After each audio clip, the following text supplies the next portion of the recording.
अस्सलाम वालेकुम स्टूडेंट्स, कैसे हैं आप सब। आई होप आप सब खैरियत से होंगे। आज हम नाइन्थ क्लास की केमिस्ट्री का चैप्टर नंबर 5 स्टार्ट करेंगे, फिजिकल स्टेट्स ऑफ मैटर।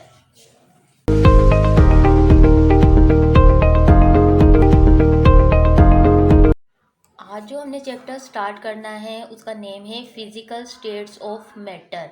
कि मैटर की फिजिकल स्टेट्स क्या होती हैं हम इस चैप्टर में पढ़ेंगे। ओवरऑल मैटर के बारे में यहाँ पर हम डिस्कस करेंगे एंड कुछ लॉज जो हैं वो क्या, मतलब किस किस साइंटिस्ट ने अबाउट मैटर क्या क्या लॉज दिए थे। इंट्रोडक्शन पढ़ते हैं। फर्स्ट ऑफ ऑल इंट्रोडक्शन में इन्होंने क्या लिखा है, देखिए इन्होंने लिखा है हमारी चीज़ में बहुत सारी, हमारी यूनिवर्स जो है इसमें बहुत सारी चीज़ें हैं। ये तमाम की तमाम चीज़ें जो हैं वो किस चीज़ से बनी हुई हैं, ये मैटर से बनी हुई हैं। हमने चैप्टर नंबर 1 में भी पढ़ा था कि मैटर क्या होता है। हमने कहा था कि हर वो चीज़ जो कि मेस रखती है और स्पेस को ओकोपाई करती है उसे हमने क्या नाम दिया था, उसे हमने मैटर का नाम दिया था। और मैटर जो होता है, अगर हम कॉमन बात करें, मैटर 3 स्टेट्स में पाया जाता है। First gas, liquid and solid. ठीक है, 3 स्टेट्स में पाया जाता है। लेकिन अब जो है उसकी 2 स्टेट्स को और इन्वेंट किया गया है। अब उन्होंने कहा है कि जो मैटर की फोर्थ स्टेट है this is called plasma and fifth state is called Bose Einstein condensate. ठीक है, अगर आपसे एमसीक्यूज पूछा जाता है कि how many states of matter, तो आपने 3 को ही टिक करना है, बिकॉज अभी कॉमन जो बच्चों को पढ़ाई जा रही हैं वो 3 स्टेट्स ही पढ़ाई जा रही हैं। आगे आप एफएससी और बीएससी में जाएंगे तो वहाँ पर आपको ये 2 स्टेट्स भी पढ़ाई जाएंगी कि प्लाज्मा स्टेट से एंड बोन आइंस्टाइन कंडेंसेट क्या होती है। ठीक है, उसके बाद हम बात करते हैं कि जो 3 स्टेट्स हैं ये हैं क्या। थोड़ा थोड़ा सा हम इन्हें पहले यहाँ पे डिफाइन करते हैं। फर्स्ट में लिखा है गैस। गैस क्या होती है? गैस का ना कोई वॉल्यूम होता है और ना कोई प्रॉपर शेप होती है। ठीक है, और इजी से कंप्रेस भी हो जाती है और एक्सपेंड भी हो जाती है। कंप्रेस का मतलब है दबा सकते हैं उसे हम। ठीक है, और एक्सपेंड का मतलब है उसे हम फैला सकते हैं। और फिर हम बात करते हैं लिक्विड की। लिक्विड क्या होता है? लिक्विड का फिक्स्ड शेप तो नहीं होती बट फिक्स्ड वॉल्यूम होता है। और हम लिक्विड को कंप्रेस नहीं कर सकते, दबा नहीं सकते। एग्जाम्पल के तौर पे मैं आपको वाटर की एग्जाम्पल देती हूँ। वाटर है, अगर आप उसे गिलास में डाल देंगे तो गिलास मतलब लंबाई की शेप में होगा, मतलब उसकी कोई प्रॉपर शेप नहीं होगी। जिस भी आप बर्तन में उसे क्या करेंगे, पोर करेंगे, वो उसी शेप में आपको नज़र आएगा। कप में डालेंगे तो कप की शेप का नज़र आएगा, अगर आप उसे ट्यूब में डालेंगे तो ट्यूब की शेप में नज़र आएगा। मतलब इसकी कोई प्रॉपर शेप नहीं है बट इसका वॉल्यूम है। और आप इसे कंप्रेस नहीं कर सकते, वाटर को दबाएंगे वो नहीं कंप्रेस होगा। और इसी तरह हम सॉलिड की बात करें, सॉलिड क्या है? इसकी प्रॉपर शेप भी होती है और इसका वॉल्यूम भी होता है। और it can not be compressed easily, और हम इसे ईजी से कंप्रेस नहीं कर सकते, मतलब हाथ से नहीं दबा सकते। ठीक है, सॉलिड की मैं एग्जांपल आपको देती हूँ। पेंसिल है मेरे पास, दिस इज सॉलिड। सॉलिड कैसे है? आपको इसकी प्रॉपर शेप नज़र आ रही है। ठीक है, इसकी प्रॉपर शेप भी है और इसका आपकी क्या है, इसका वॉल्यूम भी है।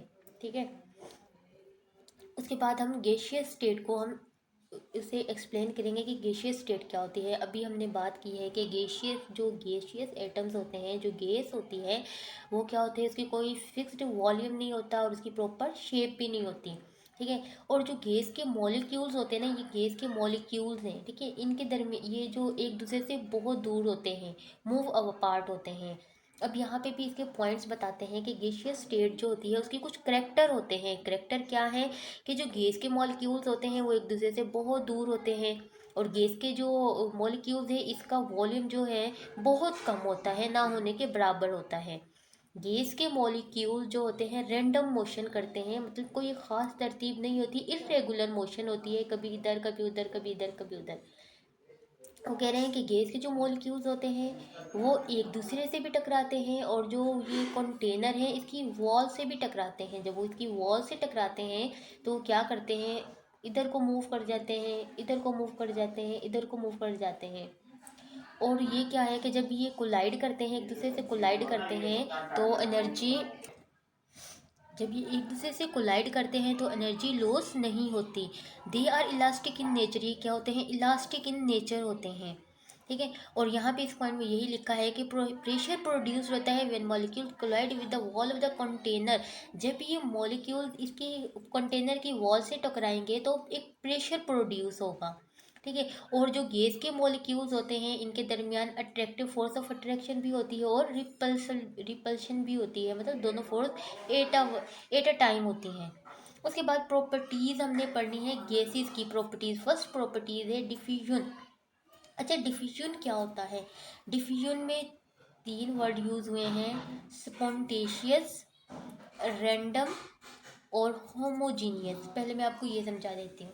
स्पॉन्टेशियस का मतलब होता है खुद ब खुद होना, मतलब उसे कोई एनर्जी नहीं प्रोवाइड करेंगे कि भाई ये काम हो जाए, ये खुद ब खुद होते हैं। जैसे अगर हम अगर देखे झरने से जो पानी आ रहा होता है, क्या होता है वो हाई से लो की तरफ आता है, मतलब ऊंचाई से नीचे की तरफ आता है, पानी नीचे से ऊपर की तरफ तो नहीं जाता। और क्या होता है, हम दुख में होते हैं तो हमारी आंखों से आंसू खुद ब खुद आते हैं, मतलब ये स्पॉन्टेशियस हैं, ये खुद ब खुद होते हैं। रैंडम का मोशन क्या होती है? इरेगुलर मोशन जिसकी कोई तरतीब नहीं होती। होमोजीनियस मिक्सचर क्या होता है? मतलब मॉलिक्यूल्स का मिक्सअप हो जाना, एक जैसा मिक्सचर बनाना, मतलब दोनों की क्वांटिटी सेम हो जाना, एक दूसरे में मर्ज हो जाना, पता ना चले कि ये आपके पास गैस के मॉलिक्यूल्स हैं और ये आपके पास इन्वायरमेंटल मॉलिक्यूल्स हैं। अच्छा, अब हम डिफ्यूजन को डिफाइन करते हैं। डिफ्यूजन को हम डिफाइन ऐसे कर सकते हैं कि spontaneous mixing of molecules by random motion and collision to form a homogeneous mixture. अब ये क्या कह रहे हैं? Spontaneous mixing of molecules, gas के मॉलिक्यूल्स की खुद ब खुद मिक्सिंग होना, और कोई ख़ास तरतीब से नहीं, रैंडम मोशन से टकराते हैं एक दूसरे से और क्या बनाते हैं? Homogeneous mixture. ठीक है, तो उसे हमने क्या नाम दिया? डिफ्यूजन का नाम दिया। और जो लाइटर गैसेस होते हैं ना, वो जल्दी से डिफ्यूज़ हो जाती हैं अगर हम कंपेयर करें तो हेवियर गैसेस की। अगर H2 ही हमारे पास जो H2 गैस होती है वो डिफ्यूज़ हो जाती है 4 टाइम्स मोर देन ऑक्सीजन, मतलब H2 गैस क्या है? लाइटर गैस है, वो जल्दी से डिफ्यूज़ हो जाती है अगर हम ऑक्सीजन से कंपेयर करें। अब मैं आपको डिफ्यूजन जो है एग्जांपल से समझाती हूँ। देखिए, जब हम एक रूम में हैं, रूम में क्या होता है, अगर हम कोई परफ्यूम स्प्रे करते हैं, अपनी बॉडी पे ही स्प्रे करते हैं, तो क्या होते हैं उसमें गैस निकलती है, उसके मॉलिक्यूल्स क्या होते हैं? पहले थोड़े होते हैं, फिर वो क्या होते हैं? स्पॉन्टेशियस, खुद ब खुद क्या होते हैं? इन्वायरमेंट के जो मॉलिक्यूल्स होते हैं, जो हमारे रूम के जो मॉलिक्यूल्स होते हैं उससे मिक्स होना स्टार्ट हो जाते हैं, उससे कोलाइड भी करते हैं, मतलब उससे टकराते भी हैं, टकराने के बाद क्या होता है? एक होमोजीनियस मिक्सचर बना देते हैं। मतलब ये जो गैस के मॉलिक्यूल्स होते हैं और जो हमारे इन्वायरमेंट के जो मॉलिक्यूल्स होते हैं इससे मिक्स हो जाते हैं, जैसा कि यहाँ पर दिखाया गया है। ये एक दूसरे के साथ क्या होते हैं? मिक्स हो जाते हैं, और उसे हम नाम क्या देते हैं? डिफ्यूजन का नाम देते हैं। जैसा कि यहाँ पे देखें, इन्होंने एग्जांपल भी परफ्यूम की बताई है कि जो परफ्यूम्स के मॉलिक्यूल्स होते हैं एयर में डिफ्यूज़ होते हैं, डिफ्यूज़ होने के बाद क्या होता है? वो हमारे पूरे इन्वायरमेंट में भी एक होमोजीनियस मिक्सचर बना देते हैं। उसके बाद इन्होंने बताई है smoke diffuse into the air. Smoke क्या होती है? धुआं जो होता है वो क्या होती है? धुआं जब निकलता है फिर वो क्या होता है? थोड़ी सी देर के बाद गायब हो जाता है। कभी आपने नोट किया होगा, धुआं जो होता है थोड़ी देर के बाद गायब हो जाता है। गायब क्यों हो जाता है? बिकॉज वो क्या होता है? डिफ्यूज हो जाता है, हमारे एटमोसफियर के जो मॉलिक्यूल्स होते हैं उसके साथ होमोजीनियस मिक्सचर बना देता है। ठीक है, उसके बाद इफ्यूजन को पढ़ेंगे। ये सेकंड प्रॉपर्टीज है गैसेस की। ठीक है, इफ्यूजन क्या होती है? इफ्यूजन भी सेम डिफ्यूजन की तरह ही है लेकिन थोड़ा सा चेंज है। इफ्यूजन में क्या होता है? गैस के मॉलिक्यूल्स जो होते हैं एक टाइनी होल से निकलते हैं, ठीक है, एक स्मॉल होल से निकलते हैं, और लेस प्रेशर के साथ, मतलब प्रेशर उनका कम होता है। ठीक है, अब यहाँ पे भी यही इन्होंने डिफाइन किया है कि escaping of gas molecules, gas के मॉलिक्यूल्स का निकलना थ्रू अ टाइनी होल, एक छोटे से होल से, इनटू अ स्पेस में, मतलब हमारे इन्वायरमेंट में, विद लेसर प्रेशर, कम प्रेशर के साथ। ठीक है, और जो इफ्यूजन होती है वो किस चीज़ पे डिपेंड करती है? Molecular masses of gases. और लाइटर गैसेस जो होती हैं इफ्यूज रैपिडली। लाइटर गैस, जैसे हमने अभी डिफ्यूजन में पढ़ा था कि जो लाइटर गैस होती हैं वो ईजी से क्या होती हैं? डिफ्यूज़ हो जाती हैं। सेम इसी तरह से लाइटर गैसेस जो होती हैं वो ईजीली या रैपिडली क्या होती हैं? इफ्यूज़ हो जाती हैं अगर हम कंपेयर करें हेवियर गैसेस से। और यहाँ पे एग्जांपल में देखें, leakage of air through tyre pin hole. Tyre pin hole देखें, हाँ, आपने टायर तो देखा ही होगा, गाड़ी का टायर देखा होगा, बाइक का टायर देखा होगा। उससे क्या होता है, जब पंचर होती है तो उससे क्या निकलता है, स्मॉल से होल से क्या होता है, गैस के मॉलिक्यूल्स बाहर निकल रहे होते हैं, इन्वायरमेंट में निकल रहे होते हैं। ठीक है। और इसी तरह से सेकंड एग्जांपल इन्होंने दी है, हीलियम थ्रो गैस बलून्स।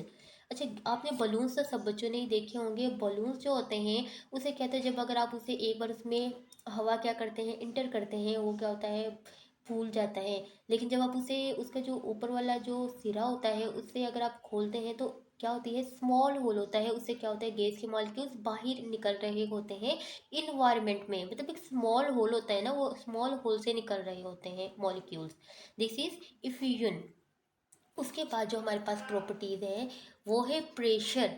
अच्छा, प्रेशर क्या होता है, प्रेशर जो होता है फोर्स पर एरिया होता है। मतलब आप कितने एरिए पे कितनी फोर्स लगा रहे हैं, दिस इज कॉल्ड प्रेशर। मैंने यहाँ पे बुक पे हाथ रखा, ठीक है, अब ये जो मेरा हाथ है यहाँ से जो यहाँ तक है, दिस इज एरिया। और मैं इस पे ऐसे प्रेशर का, इस पे फोर्स लगा रही हूँ, तो ये क्या है, मेरे पास प्रेशर। जितने एरिए पे जब मैं फोर्स लगाऊंगी, दिस इज कॉल्ड प्रेशर। ठीक है, तो प्रेशर प्रोड्यूस होता है। तो यहाँ पे भी यही लिखा है, the force exerted by the gaseous particles per unit area is called gas pressure. जब हम गैस के पार्टिकल्स पे क्या करते हैं, फोर्स लगाते हैं, और एक खास हमारे पास एरिया होता है, मतलब उतने एरिया पे जब हम फोर्स लगाते हैं तो हमें क्या हासिल होता है, प्रेशर हासिल होता है। और उन्होंने कहा कि जो प्रेशर है, प्रेशर का जो यूनिट है किस तरह से कैलकुलेट किया है, pressure, pressure is equal to force over area. हमें पता है फोर्स का जो यूनिट होता है हमारे पास न्यूटन होता है। और अगर हम एरिया की बात करें तो एरिया का यूनिट हमारे पास क्या होता है, मीटर स्क्वायर। और अगर हम फिर इस एसआई यूनिट की बात करेंगे तो एसआई यूनिट हमें पता है फोर्स का न्यूटन है। और अगर हम एरिया की बात करते हैं तो मीटर स्क्वायर हो जाता है। और जब अगर हम इसे कंबाइन करके लिखेंगे तो हम इसे न्यूटन ओवर मीटर स्क्वायर भी लिख सकते हैं, या न्यूटन पर मीटर स्क्वायर भी लिख सकते हैं। और जो न्यूटन पर मीटर स्क्वायर होता है इसको हम पास्कल भी कहते हैं, 1 pascal is equal to 1 newton metre square. ठीक है, ये हमारे पास है प्रेशर। गैस की एक ही प्रॉपर्टीज है, प्रेशर। अच्छा, उसके बाद जो हम प्रॉपर्टीज गैसेस की पढ़नी है, दिस इज कंप्रेसिबिलिटी। कंप्रेसिबिलिटी क्या होती है, किसी चीज़ को दबाना। हमें पता है कि जो गैस के मॉलिक्यूल्स होते हैं वो क्या होते हैं, एक दूसरे से दूर दूर होते हैं, और उनके दरमियान जो इंटरमॉलिक्यूलर स्पेसेस होती हैं ज़्यादा होती हैं। तो क्या होता है, हमने यहाँ पे एक पिस्टन लगाई है, मूवेबल पिस्टन, मतलब जिसे हम ऊपर भी कर सकें और नीचे भी कर सकें। हमने यहाँ पे इस कंटेनर में क्या किया है, हमने इसमें गैस के मॉलिक्यूल्स हैं, हमारे पास गैस है ये हमारे पास। हम क्या करेंगे, अगर हम इसे मूव करेंगे, पिस्टन को मूव करेंगे, तो क्या होगा, ये जो गैस के मॉलिक्यूल्स हैं, जो गैस के ये आपके पास मॉलिक्यूल नज़र आ रहे हैं, ये क्या होंगे, कंप्रेस होंगे, मतलब दबेंगे।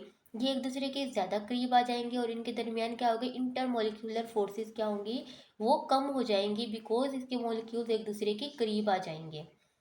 तो हम यहाँ पे यही कहेंगे कि जो कंप्रेसिबिलिटी होती है वो गैसेस में पाई जाती है। मतलब गैस के मॉलिक्यूल्स को हम कंप्रेस कर सकते हैं, जैसा कि हमने पढ़ा था कि हम उसे कंप्रेस भी कर सकते हैं एंड एक्सपेंड भी कर सकते हैं।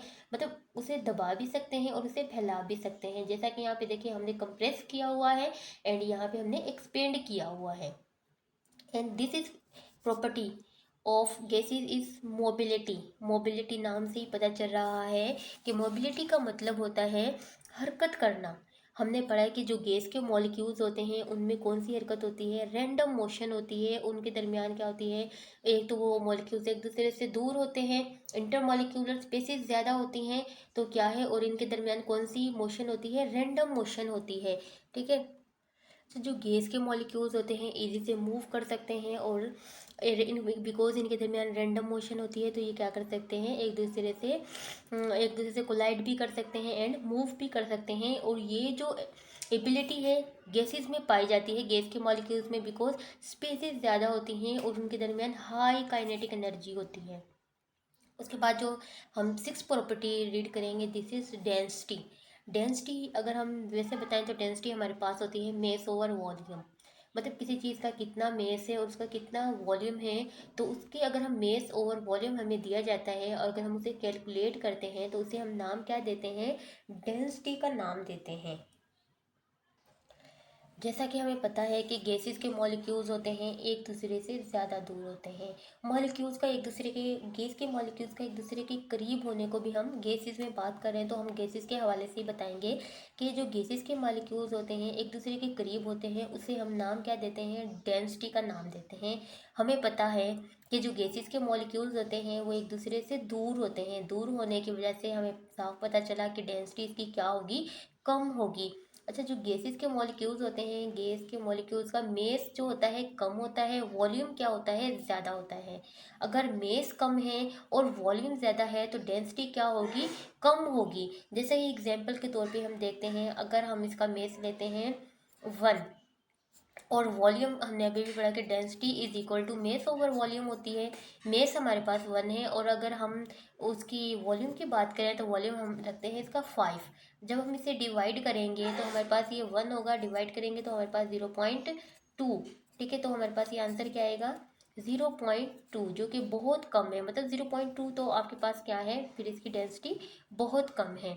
और डेंसिटी को हम शो किस में करते हैं, गैस की डेंसिटी को हम शो करते हैं ग्राम्स पर डेसीमीटर क्यूब में। अच्छा, जो डेंसिटी गैसेस की, जो गैस को जब अगर कूल करेंगे ना तो उसकी डेंसिटी इंक्रीज होगी। अच्छा, इंक्रीज क्यों होगी, बिकॉज जब गैसेस को आप कूल करेंगे तो उसका वॉल्यूम जो है वो कम हो जाएगा और उसका मेस बढ़ जाएगा। ठीक है, मेस बढ़ेगा, वॉल्यूम कम होगा तो डेंसिटी ऑटोमेटिक ज़्यादा होगी। जैसा कि हम यहाँ पे एग्जांपल से ही समझते हैं, अगर हम मेस को रखते हैं 5 और वॉल्यूम को रखते हैं 1, तो फिर हम डिवाइड करेंगे तो हमारे पास जो है डेंसिटी वो ग्रेटर होगी एज़ कम्पेयर टू द इस वाली डेंसिटी से, जबकि मेस हमारे पास कम था और वॉल्यूम ज़्यादा था। अगर हम गैसेस को कूल करेंगे तो जो क्या होगा, हमारे पास डेंसिटी इंक्रीज हो जाएगी, हमारे पास तो डेंसिटी हमारे पास इंक्रीज हो जाएगी। अच्छा, ये हमने सारी प्रॉपर्टीज रीड की हैं गैसेस एटम्स की। अब इसके आगे जो हम रीड करेंगे वो हम कुछ गैसेस से रिलेटेड लॉज दिए गए हैं, हम उन लॉज को पढ़ेंगे कि वो क्या क्या लॉज थे और किस किस ने दिए थे। ठीक है, आई होप आपको ये वीडियो अच्छी लगी होगी। अगर आपको ये वीडियो अच्छी लगी है तो मेरी वीडियो को लाइक करें और अगर मेरे चैनल पे न्यू है तो मेरे चैनल को सब्सक्राइब करें ताकि आपको आने वाली हर नई वीडियो का नोटिफिकेशन मिल सके।